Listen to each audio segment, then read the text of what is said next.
Well, we want to talk about business survival and sustainability.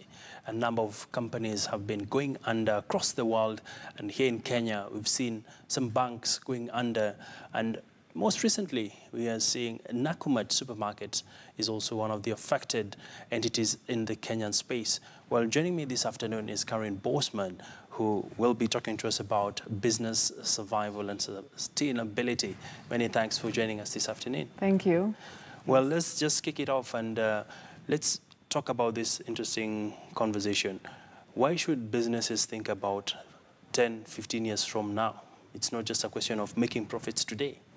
No, because every business who makes profit wants to sustain that. There would be that's the power of business is that if you do make good business and you are profitable, you want to sustain that as long as possible. But nowadays, you cannot just operate your business and sell and provide a service or a good, and that's it, and you make profits down the line. You have to look at the broader picture, and you see that the most successful companies are actually doing that, like in Equity, like in Philips. They look at the total picture. They are responsible for their full business impact within your business, throughout the value chain up to the end consumer. And with that mentality, you could say that you become much more future-proof because you control your value chain, you control quality.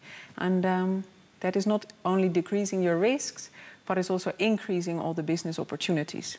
All right. Yeah, so this seems like a very academic conversation. Let's take it to, for instance, a startup who has just started off and they don't know all the aspects around why should I care 5, 10 years for my business. For them, it's let me try it out. If I make some money out of it, I'll think about sustainability. How do we preach this gospel to this younger generation? Yeah, that's a great question. That's exactly why we are here. So let me tell who we are. We are the Sustainable Inclusive Business Knowledge Center. We're hosted within CEPSA, which is the private sector alliance. We're supported by the Dutch government because they already proven for like over 2,000 companies that it's paying off. If you look at your complete business and your responsibilities and you have a positive impact on people and planet, and your profit, you're there to sustain. So even a startup is not going to start up a business just for a year and then you try something else. Yeah. You'd like to be successful. And the ingredients for a successful business, nowadays, we are promoting that within CEPSA amongst all kinds of businesses, whether you are a workshop repairing cars or you are a startup, especially small, medium enterprises, we can all improve. So, what is the net impact if we have more businesses surviving in an economy? What's the end game? The end game is that we are, according to a nice line of the Sustainable Development Goals, you leave no one behind. I mean, you cannot, for instance, look at tourism. You sell basically culture and nature. If you do not take care of that, what is there to sell in 5 years' time? And that is in all business aspects. And we can do that together and be ahead and be the advanced country because Kenya has everything in place to be so. So looking at sustainability, what are some of the mistakes that entrepreneurs make in their line of business? I think you always have to look at a few elements, which is, for instance, innovation. You have to look at the whole, so a holistic business approach. And there again, you can see great examples. If you invest in your people working for you, your employees' engagement goes up, your productivity goes up. You should not look at business quality and doing good as a sense of cost. It's an investment in running a really great business and becoming sustainable. And looking at, for instance, an equity bank, which is doing that.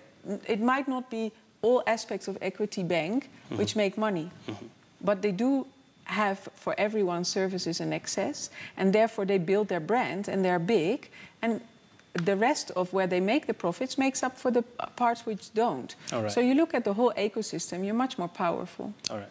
And just want to get your parting shot, really. And what do we need to do to see most of the people going with this wave? We don't want to see just a few SMEs based in Nairobi. You want a country-wide approach towards this? Yeah, the bottom line is, I think, responsibility. I mean, you and I, we're all in a business. By the end of the day, we're also all consumers. You have to look at your values. I mean, if you have your core values in place as a business, you say we're transparent, we're doing straightforward business, we look at our value chain, we communicate with our suppliers, we are critical, and we guarantee quality. If you do that, you cannot leave it out on a few aspects. You can't be dodgy about your values whenever it suits you. So I think it boils down to responsibility.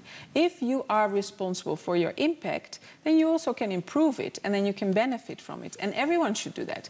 I mean, you cannot complain about dirt outside on the streets and clean it up on a Sunday's campaign, but on Monday you throw it out of a matatu. I mean, that to me is also the bottom line for businesses. Have business values in place that bring you further, and because you cannot tell people what to do. You have to be that role model. All right. To make it happen. Very, very great insights. Many thanks, Karin Boomsma. Thank you very much. Pleasure to have you. Yes. And, they can all find us on sibkenya.com. Within CAPSA, the Private Sector Alliance. We're there to support good business practice. Fantastic. Thanks. Many thanks. And indeed, quite a big challenge to the younger generation to always look at businesses holistically in order to survive the tides of time. Well,